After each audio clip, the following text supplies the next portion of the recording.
Hiya and welcome back to Undefeated, the game that teaches us that the best method to defeat anyone in fighting is to become Son Goku. Ow. I know. Unfortunately, I don't know how to quit until it's too late. Anyways, let's just hop right in. Oh, yeah. Doing alright, Xander? Red calls over from the other bag, leaning up against it. He's worked up quite a sweat, but that's to be expected after what he's done so far. Yep, just... I threw another combo, slow like before, with a little extra power behind it. That. I can't help but speak flatly with him, at least for right now. Everyone else has clearly shown their prowess in the class. Feels like I'm taking remedial boxing for beginners, as if I hadn't been doing this for over a decade now. I look like a fucking idiot. You're doing great. I look back up at Redline. It's probably hard without your full range of motion right now, but it's looking really solid. Keep up the good work. I cannot fully do all the voices. I'm sorry. He claps me on the shoulder as he walks past toward a few people behind me. Thanks. I don't know if he heard that or not. I guess it doesn't matter either way. Yeah. Class continues like that for a while. The rest of the class moves on to heavier exercises, while I change up the combos on my bag. Oh, just hugs. Redline gets himself into more trouble, but watching him stay quiet and work twice as hard as the rest of us is therapeutic somehow. After a while, Bucky calls for the end of the class. Alright boys, good work today. Redline is still off to the side doing some punishment crunches. As you all know, we've got a rite of passage for when someone new joins our squad. The rest of the men turn to look at me. I think I can tell where this is going, and I move back a bit toward the center of the room. Bucky nods at me and smiles. Everyone gets a free body shot at the newbie! I roll my eyes and lift my arms. They did the same thing in my old gym. A number of guys line up in front of me. They're all wearing training gloves, but I don't really mind either way. After a bit of talking, the first one steps up. He reels back and I tense my abs. Blow makes contact, slamming against my body as I hiss out. It didn't really hurt as much as I thought it would, though there are a lot more to go.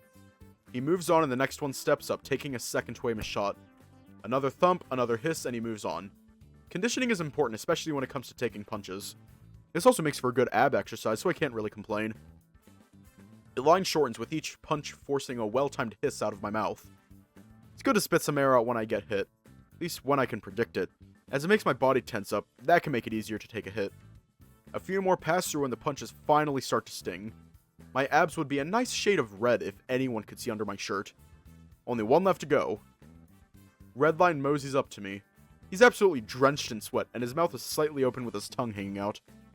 You alright, Xander? Even his voice sounds exhausted. I suppose that's a given seeing how hard Bucky's worked him today. He still sounds excited though, but that'll probably never really go away.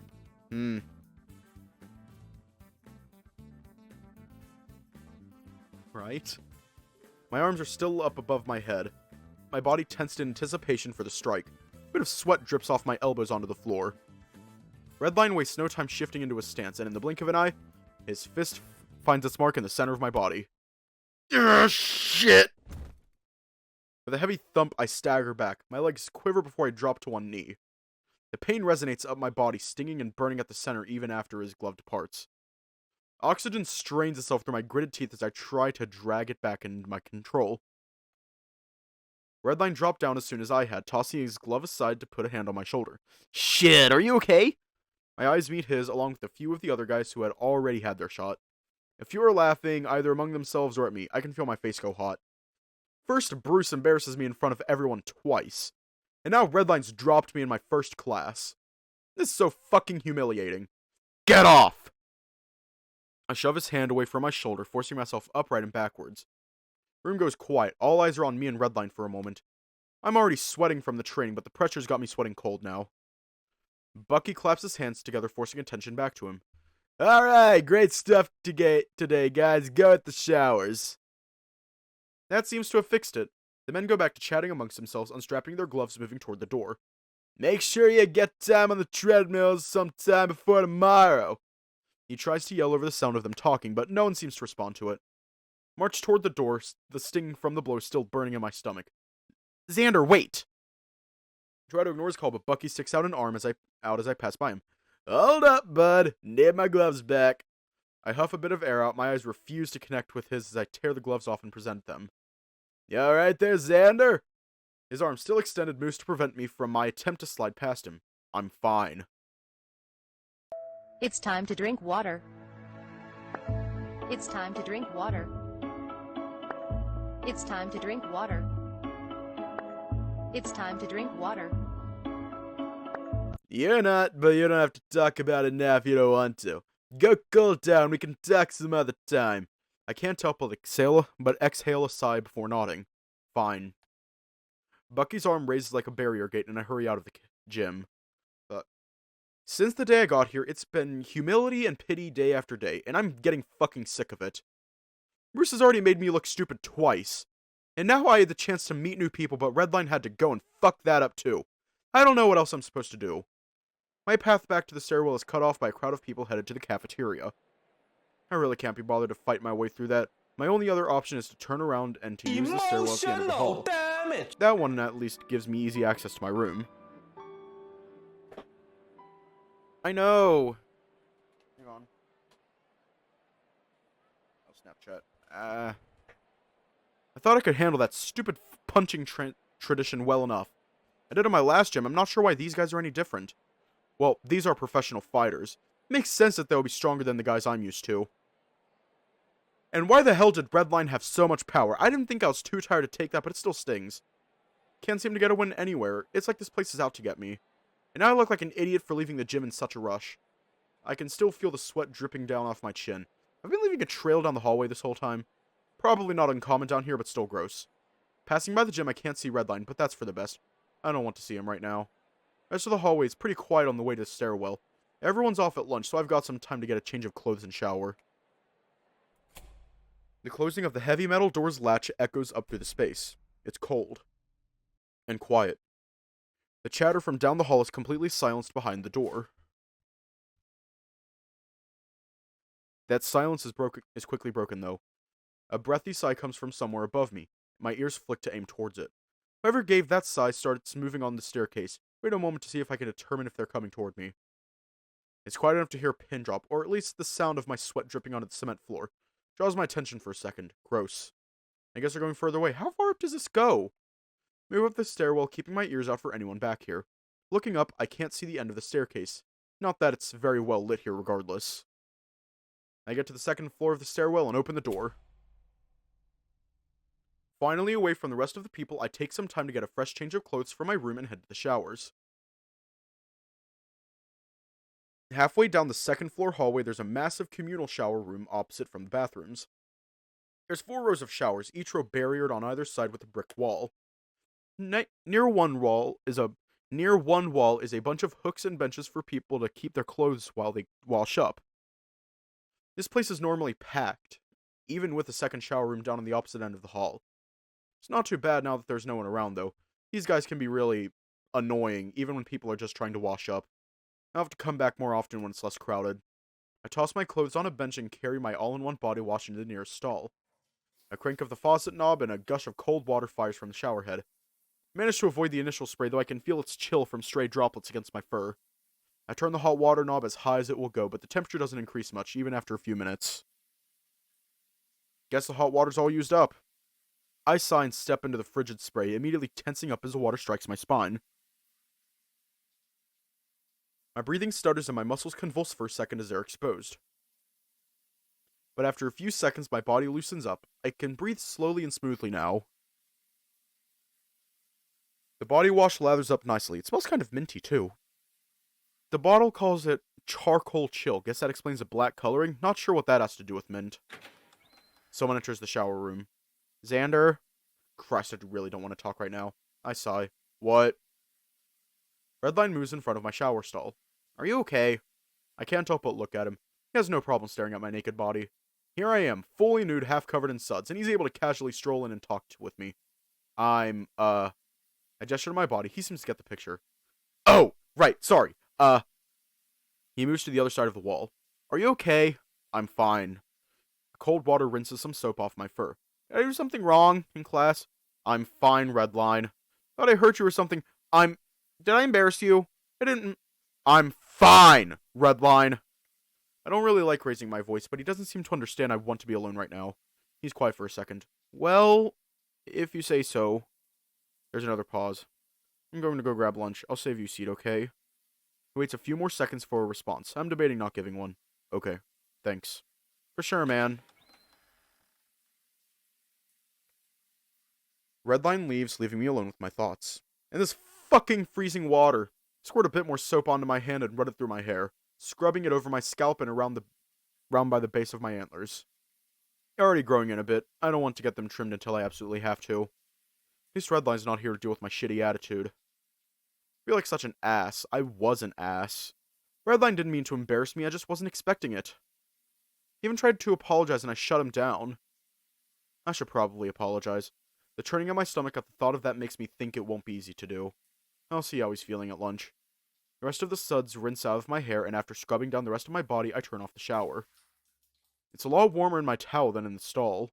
Part of me misses my hairdryer at my old place, as shitty as it was. Whatever. Dried off, fresh clothes, and the old clothes tossed haphazardly onto my bed. Redline's gym clothes are strewn out on his bed, too. Guess he's still at lunch. I should probably make my way down. It's a lot chattier than normal. Guess I've never been here while it's this full. Redline's at the table he usually sits at, but there's a bunch of other guys seated around him. He flags me down, smiling as big as ever as he motions to an empty seat next to him. Yo, Xander! He nearly has to yell to hear over the chatter of the room. I drop down into the seat with my tray of food. The rest of the men around are still in their own conversations. Xander, meet my buds. This is Iggy, JJ, Ollie. He rattles off a bunch of names as he gestures to each of them. Some of them nod back in between bites of food. The others are still wrapped in their conversations. Recognize a few of them from the class earlier, actually. I think we're missing a few. Rick and Gabe are on vacation, right? Yeah, they saved enough time to hit the surface for a few weeks. Redline nods. Good for them, honestly. They were looking pretty run down, especially after Gabe tore his ACL. The badger that piped up nods. Kinda crowded today, huh? Oh, yeah, I guess so. It doesn't surprise me, though. I guess we did come down at peak lunch hours. My nerves go a little numb, but I take an awkward breath and look at Redline. Hey, Redline, listen, I wanted to... speakers from the ceiling, I assume. Played a bit of feedback as someone taps a microphone. Redline's ears shoot up. Testing, testing. Bit of cheer erupts from around the cafeteria. Can't seem to pick out the source of the voice, but everyone seems to turn to the center of the space, at the top of the mini staircase. Theodore, the nervous rabbit that visited me in the mid-bay, stands with the microphone in his hands. Good afternoon, everyone. The voice of the crowd almost drowns out Theodore over the loudspeakers. I turn to Redline. What's going on? I have to yell over the noise. Redline just beams back. Oh, right. Oh, right. This is your first time, huh? His tail starts sweeping back and forth. It's matchmaking day, dude! As you all know, it's that time of the month. The timid little thing raises a shaky hand holding an envelope. Tries to open it with one hand. It's kind of awkward, but he manages. I'm sure you're all just as excited as I am to know what this month's fights are going to be. You sound excited! Someone yells over the crowd, which had managed to die down a bit in anticipation, but immediately roars back up. Rabbit's ears twitch and his face goes blank as he tries to hurriedly read through the list. This Friday, that's in 2 days, first up in the lightweight division would be Maddie. As Theodore reads off the name, a cheer erupts from one end of the cafeteria as a lean monkey rises from his seat. And he is up against Mickey. Mickey's name causes the men around me to cause an uproar as well. A Lynx fellow seated across from me stands up as the rest of the table applauds. Redline's friends start pounding the table as Mickey makes his way up to Theodore where Matthew is already standing.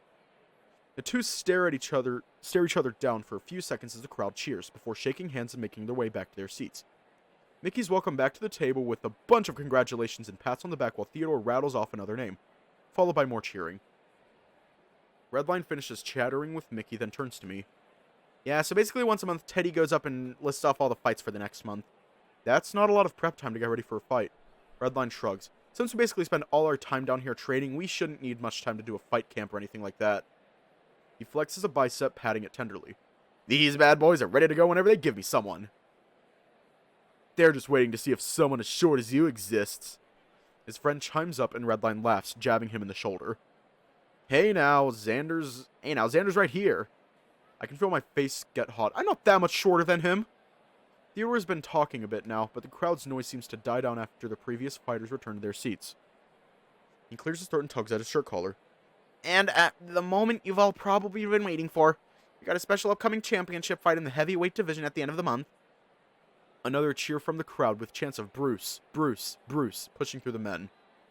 The reigning champion Bruce will be facing off against the challenger, Alex. Hearing that name sends a shiver down my spine. The crowd goes kind of quiet, almost confused as they look for whoever has that name. I push myself to my feet. A few heads swivel to look at me. I move through the crowd toward Theodore. What was once cheering and laughing has turned to an uncomfortable whisper as people are surely asking each other too many questions. I climb the stairs to where Theodore is standing. He looks like he doesn't want to be here either. Bruce isn't here. He should be easy to pick out of a crowd, but he's nowhere to be seen. As soon as I reach the top step, one voice rings out from across the cafeteria. I cannot fucking... Let's fucking go, Xander! Woo! Oh, fuck. That actually didn't hurt. Everyone turns to the source, and after a second, all of Redline's friends start clapping as well, albeit a bit hesitantly. The rest of the crowd dissolves into idle chatter, confused applause, or laughter. It takes a lot of control to keep my ears folding down. I know that would only make them laugh more. Alex, I clear my throat. Theodore, is there any way I could talk with the commissioner? His ears twitch and he looks away. I am afraid that once the match is made, it cannot be undone. You'll have to wait until after the fight is over. But Theodore bows awkwardly and hops down the steps before I can say another word. Few men harass him as he nearly runs for the exit. He's especially fast for someone so frail-looking. Maybe that's why he's so fast in the first place. The cafeteria has gone back to its usual chatter, and I slog my way back to my seat at the table. Redline's got most of them entranced in a conversation, but when I get close enough, he motions me closer. You want to tell these guys what's up? Not really. Redline's ears lower at that, but he turns back to his friends. He's in some weird, fucked up contract, and he has to keep fighting Bruce. He hasn't really told me the details. The rest of them echo each other's confusion. A few more badgering me with questions. I just want to eat my food, but maybe they won't stop without an answer. Might as well go get it over with. That's really all there is to it, honestly. The matchmaking system fucked up and I can't get in touch with the commissioner to change it yet. And that seems to send a nervous shockwave through the group as they all ease back into their seats. Redline chimes in. Ah, shit, really? That's not great. Not great? Nah. The commissioner, for the first time, they're all sort of quiet. Don't fuck with the commissioner, man! One of his friends speaks up, and the rest echo agreement. Yeah, I mean, they don't really know much about him, but there's a reason no one really talks to him. And that is... Redline swallows a bit of food and thinks. I mean, he's like our boss. Like, we don't really need to question it. We just do our job. This feels like a special case where that might be a risk worth taking. I don't know. Or you can just fight Bruce. Your call. The rest of the group laughs at that, but my heart only sinks into my stomach. I'm not really hungry anymore. Fuck. A few weeks pass by relatively uneventful, aside from the dread of the next fight looming over me. Drayden tried getting in touch with me to weasel more information, but I can't really talk to him. He has nothing to do with the fights. He doesn't need to be involved. Theodore has pretty much vanished. Seems no one really sees him outside of matchmaking day. Not that he would have been any help either. He bolted when I tried talking to him about it then. I don't think that'll change now. Okay, I actually have to stop. I have to stop.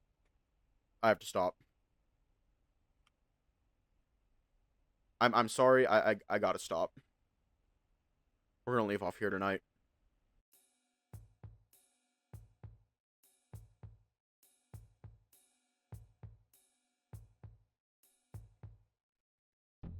Yeah. Yeah, it's not just the voice, it's also, like, random pain in my side. Oh, it's well past hurting. It is, well, it's more like a discomfort, but it's more so my voice is almost fucking dead. So, I'll let you know if I'm able to continue, and yeah, I have been doing that. I have been drinking lots of fluids. I've been staying hydrated. Yeah. So, I'm gonna probably take a shower and then lay down. So, yeah. Stay safe. Have a good night. And I will hopefully see you all tomorrow, if not on Wednesday.